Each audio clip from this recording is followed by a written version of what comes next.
And we can actually go to Yusuf Gaigi. He's outside the embassy from where we're seeing these pictures. He joins us on the phone now from Tunis. So, Yusuf, perhaps you can clear up a little bit for us what's happening. Have they or have they not breached the embassy wall?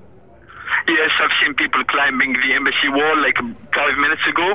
They were able to jump in, and protesters actually removed police units, which seemed big in the beginning of the protest, but now they are all out of the area around the embassy. Protesters were able to climb the embassy. I can see black smoke coming out of the embassy area, actually, and the situation is chaotic actually here. It's turning out to be very different from what we expected here in Tunis. We thought police was in control, but actually protesters were able to climb and enter the U.S. embassy, which is a fortress in Tunis. And now they are inside, literally, and black smoke is coming out of the embassy. So they are still inside the embassy. We can see people on the balcony of the building. Is that protesters as far as you can see? I'm not really sure. I'm out of that area because there was a lot of gunfire, a lot of tear gas, so I had to go away from the area, but I can see black smoke coming out of the embassy. I think protesters were able to enter the embassy. I'm not really sure if police will be able to go back in the area and control the situation, but for the moment, the protesters entered the embassy and are setting some things on fire for sure. And tell us what the police are doing at the moment. We can see an awful lot of vehicles going around and odd numbers of police, but there doesn't seem to be any coordinated action.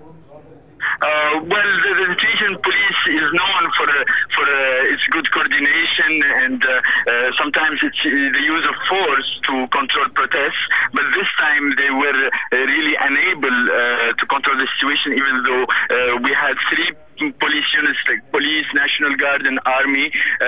Protesters were able to remove them from that area. Now they are trying to control the area. They are patrolling around, and there are some clashes and confrontation with protesters who only had rocks. They didn't have any other weapon. The black smoke is strengthening now, and it seems like there is a fire inside the embassy, but I'm not sure. We're not able to see inside because there are a lot of protesters in the area, and they are in control of the area around the embassy, or it's at least very dangerous. Yeah, certainly. We're also seeing those pictures, Yusuf, of big clouds of black smoke coming from the building. Any word on who's inside, apart from the protesters?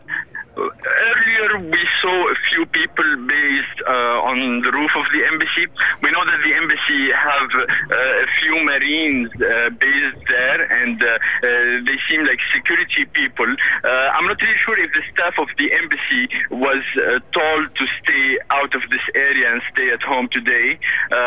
So I do not know if there are people inside or not, but there are at least security people and Marines inside the embassy. Okay, and any clear idea at this stage of who the protesters are? Are we looking at a wide mix of people, or are we looking at young men looking to cause trouble?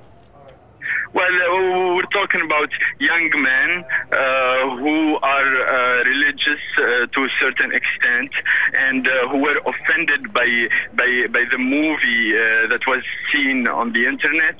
And some of the people came from areas inside Tunisia, so outside Tunis, from the countryside. And we hear of buses or trucks coming with people to protest in front of the embassy. However, the number was not that large this morning until protesters were able to break into police lines.